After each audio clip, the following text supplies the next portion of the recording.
আসসালামু আলাইকুম সুপ্রিয় দর্শক, এই মুহূর্তে যে যেখান থেকে দেখছেন এবং যারা পরবর্তীতে যুক্ত হবেন আপনাদের সকলকে আমন্ত্রণ জানাচ্ছি বিআরবি হসপিটালস লিমিটেড নিবেদিত স্বাস্থ্য বিষয়ক সরাসরি সম্প্রচার স্বাস্থ্য কথার আজকের পর্বে। পুরোটা সময় জুড়ে আপনাদের সাথে থাকছি আমি ডক্টর জান্নাতুন নাঈম। দর্শক, আমাদের আজকের আলোচ্য বিষয় হচ্ছে ব্যথামুক্ত প্রসব কি, কেন এবং কিভাবে। আলোচনা করব এই বিষয়ে। সাথে আছেন ডক্টর উম্মুল নুসরাত জাহান ম্যাডাম, যিনি বিআরবি হসপিটালস লিমিটেডের স্ত্রীরোগ ও প্রসূতিবিদ্যা বিভাগে কনসালট্যান্ট হিসেবে নিয়মিত সেবা দিয়ে যাচ্ছেন। আসুন পরিচিত হয়ে নিই। আসসালামু আলাইকুম ম্যাডাম, অনেক অনেক শুভেচ্ছা আমাদের সাথে উপস্থিত হওয়ার জন্য। ওয়ালাইকুম আসসালাম, ধন্যবাদ। আমরা আমাদের আলোচনা শুরু করব। তার আগে দর্শক, আপনাদের উদ্দেশ্যে বলছি, ব্যথামুক্ত প্রসব নিয়ে আলোচনা করব। এই বিষয়ে আপনাদের যে কোনো প্রশ্ন থাকুক, যে কোনো জিজ্ঞাসা থাকুক, কমেন্টের মাধ্যমে আপনার প্রশ্নটি পৌঁছে দিন আমাদের কাছে। লাইভ চলাকালীন সময়ের মধ্যে আমরা চেষ্টা করব আপনার প্রশ্নের উত্তরটি বিশেষজ্ঞ চিকিৎসকের কাছ থেকে জেনে জানিয়ে দিব। আলোচনা করছি ব্যথামুক্ত প্রসব নিয়ে। শুরুতেই জানতে চাচ্ছি যে এই যে ব্যথামুক্ত প্রসব বলছি, প্রকৃতপক্ষে প্রসব কি ব্যথামুক্ত করা সম্ভব? আসলে তো ব্যথামুক্ত প্রসব এটি অনেকের কাছে একটি কৌতূহলের বিষয়, কারণ লেবার পেইন, তাও আবার ব্যথামুক্ত, এটি কিভাবে সম্ভব। তো এটি কিন্তু আসলেই সম্ভব এবং এর মাধ্যমে কিন্তু লেবার পেইন বা প্রসব ব্যথা প্রায় 60 থেকে 70% পর্যন্ত কমিয়ে ফেলা সম্ভব। তো এই যে বিভিন্ন ধরনের পদ্ধতি রয়েছে প্রসব ব্যথা কমানোর, সবচেয়ে যে ইফেক্টিভ পদ্ধতি সেটি হচ্ছে এপিডুরাল অ্যানালজেসিয়া, যার মাধ্যমে কিন্তু আমরা এই ব্যথামুক্ত প্রসবটি করছি এবং এটাকে জেনারেলভাবে আমরা বলছি যে পেইনলেস ডেলিভারি বা ব্যথামুক্ত ডেলিভারি।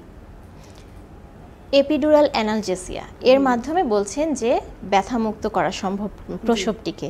যে এই যে এপিডুরাল অ্যানাস্থেসিয়া, এটির ব্যবহার সম্পর্কে জানতে চাচ্ছি, কিভাবে ব্যবহার করা হয়? আচ্ছা, তো আসলে এটা নিয়েই অনেকের কৌতূহল যে এটা কি ওই স্পাইনালের মতো কিনা, কারণ প্রসিডিউর অনেকটা দেখলে মনে হবে যে সিজারিয়ান সেকশনের সময় যে স্পাইনাল দেওয়া হয় অনেকটাই সেরকম, কিন্তু আসলে বলতে গেলে যে এপিডুরাল অ্যানালজেসিয়াকে কিন্তু অনেকটা তুলনা করা যায় লোকাল অ্যানেস্থেসিয়ার সাথে। আমরা লোকালি যে অ্যানেস্থেসিয়া দিয়ে কিছু অপারেশন করি, কারণ এখানে কিন্তু পেশেন্টের যে পেইন সেন্সেশন এটা কমে যাবে, কিন্তু তার যে মুভমেন্ট, পেশেন্টের চলাফেরা বা সে কিন্তু প্রেশার ফিল করতে পারবে এবং কন্ট্রাকশনও কিন্তু বুঝতে পারবে।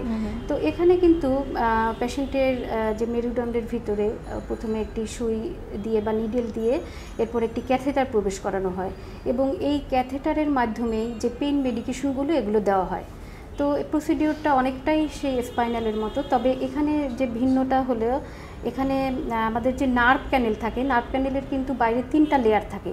তো সবচেয়ে বাইরের লেয়ারে এই এপিডুরাল অ্যানালজেসিয়াটা দেওয়া হয় এবং এখানে মেডিসিনও অনেক কম লাগে, যার ফলে কি হয়, পেশেন্টের শুধুমাত্র পেইনটাই কমে যায়। যেই নার্ভগুলো তার পেইন সেন্সেশনটাকে নিয়ে যেত, সেই নার্ভগুলোকে শুধু ব্লক করে দেয়।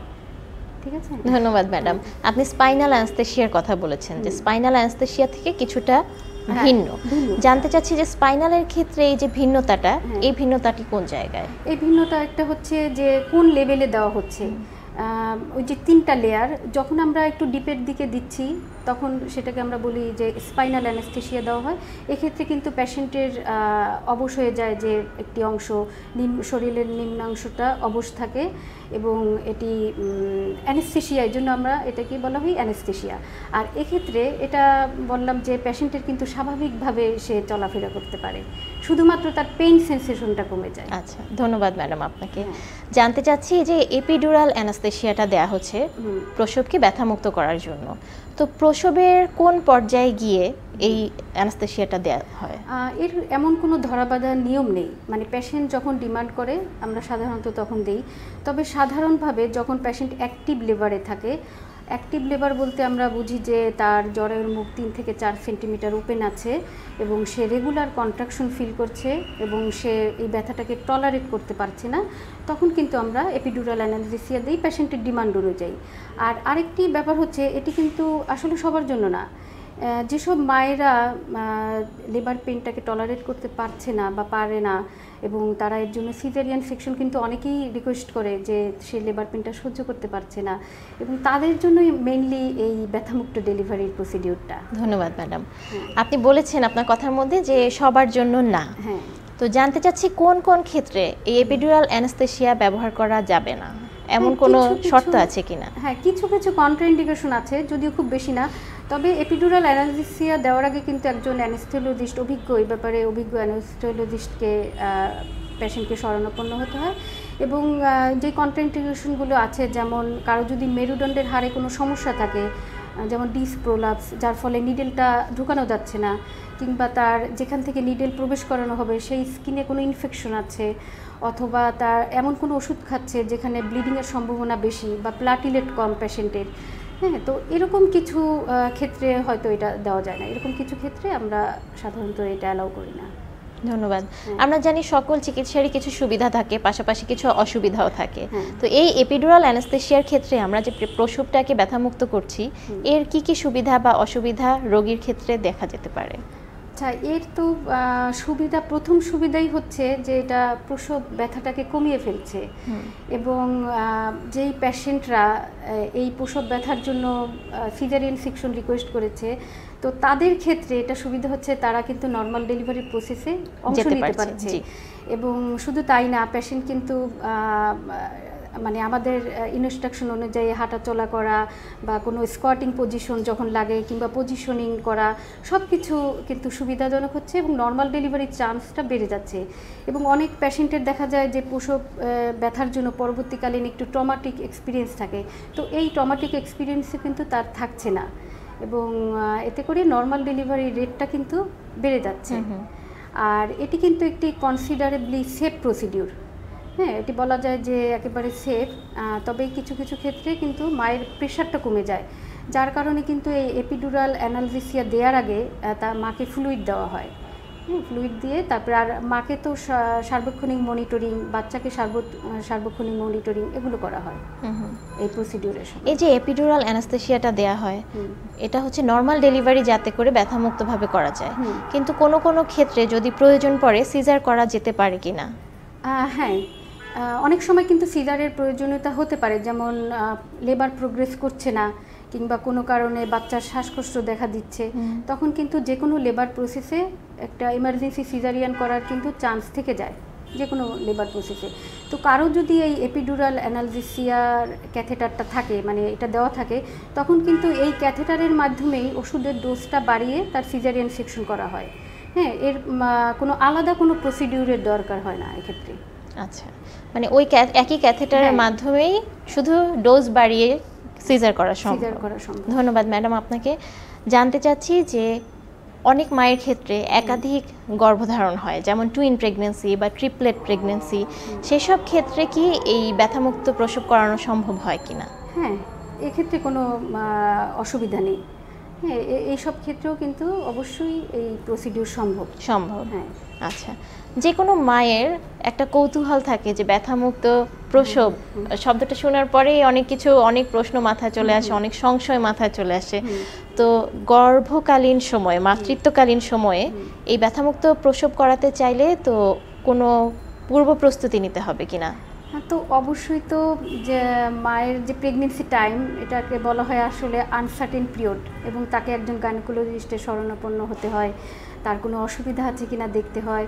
তো সে যদি ব্যথামুক্ত প্রসব চায়, তবে প্রথমেই তার গাইনোকোলজিস্টের সাথে আলোচনা করবে, এর সুবিধা আছে কিনা দেখবে, এবং যদি সব কিছু ভালো থাকে তবে একজন অ্যানেস্থেসিওলজিস্টেরও ফলো আপে থাকতে হবে যে তার আসলে কোনো কন্ট্রাইন্ডিকেশন আছে কিনা। তো আর তেমন কিছু খুব বেশি প্রসিডিউরের দরকার হয় না আর কি। আচ্ছা, এছাড়া কোনো অতিরিক্ত ব্যায়াম বা কিছু যেগুলো নর্মাল ডেলিভারির জন্য বলা হয়? সেটা তো অবশ্যই যে কোনো মায়ের ক্ষেত্রে, যে কোনো মা নর্মাল ডেলিভারি চাক কিংবা সিজারিয়ান সেকশন হোক, তাকে তো প্রেগনেন্সি টাইমে একটা মানে নির্দিষ্ট রুটিন ফলো করতে হয়। এক্ষেত্রে তার যে নর্মাল অ্যাক্টিভিটি, এটাকে চালিয়ে যেতে হয়। যদি তার কোনো সমস্যা না থাকে, কন্ট্রাইন্ডিকেশন না থাকে, হ্যাঁ, সে কিন্তু ইউজুয়াল প্রেগনেন্সিকালীন যে এক্সারসাইজ এগুলো করতে পারবে, এতে করে তার নর্মাল ডেলিভারির চান্সটা বেড়ে যাবে। ধন্যবাদ ম্যাডাম আপনাকে। দর্শক, আপনাদের উদ্দেশ্যে বলছি, ব্যথামুক্ত প্রসব এ বিষয়ে যে কোনো প্রশ্ন থাকলে প্রশ্নটি আমাদের কাছে পৌঁছে দিন। লাইভ চলাকালীন সময়ের মধ্যে আমরা আপনার প্রশ্নের উত্তর জানিয়ে দিতে চেষ্টা করব। কথা বলছি ব্যথামুক্ত প্রসব নিয়ে। যে কোনো মা যদি ব্যথামুক্ত ডেলিভারির মাধ্যমে সন্তান জন্মদান করেন, তারপরে এমন কি কোনো বিশেষ যত্ন বা বিশেষ কোনো পদ্ধতি অবলম্বন করতে হবে কিনা প্রসব পরবর্তী সময়ে? পরবর্তী সময়ে তেমন কোনো কিছু দরকার হয় না, তবে অনেক মায়েদের একটা প্রশ্ন থাকে যে এর কারণে তার এই যে কোমর ব্যথা হয় বা মাজা ব্যথা হয় এর সাথে কোনো রিলেশন আছে কিনা। তো আসলে এই যে স্পাইনাল অ্যানেস্থেসিয়া হোক কিংবা এপিডুরাল অ্যানালজেসিয়া হোক, এর সাথে কিন্তু কোমর ব্যথা বা মাজা ব্যথার কোনো সম্পর্ক থাকে না। যে কারণে অনেকে এই কোমর ব্যথার এক্সপিরিয়েন্স হয় সেটা হচ্ছে যে প্রেগনেন্সিকালীন সময় কিছু হরমোন রিলিজ হয়, এটা হচ্ছে জয়েন্ট এবং লিগামেন্টকে লুজ করে ফেলে, যার কারণে কিন্তু তার ব্যথা জয়েন্ট পেইনটা হয়। এছাড়াও আরও কিছু কারণে হয়, যেমন যাদের ওয়েটটা অনেক বেশি বেড়ে যায় প্রেগনেন্সি সময়, কিংবা এই যেটা বললাম যে নর্মাল যে এক্সারসাইজ এটা করা হচ্ছে না, আবার অনেক সময় পজিশনিংয়ের কারণে ব্রেস্ট ফিডিংয়ের যে পজিশন এটা হয়তো বা সঠিক নাই। তো এসব কারণগুলো খেয়াল রাখতে হবে যে এসব কারণেও কিন্তু অনেকের কোমর ব্যথা বা মাজা ব্যথা হতে পারে। ধন্যবাদ ম্যাডাম আপনাকে। আমাদের রোগীদের মধ্যে একটা সংশয় থাকে, যে কোনো চিকিৎসার বিষয়েই তো সবার মনে একটা সংশয় থাকে, বিশেষ করে যখন একজন নারী মা হতে চলেছেন, দুটি জানের একই সাথে চিন্তা মাথার মধ্যে চলে আসে।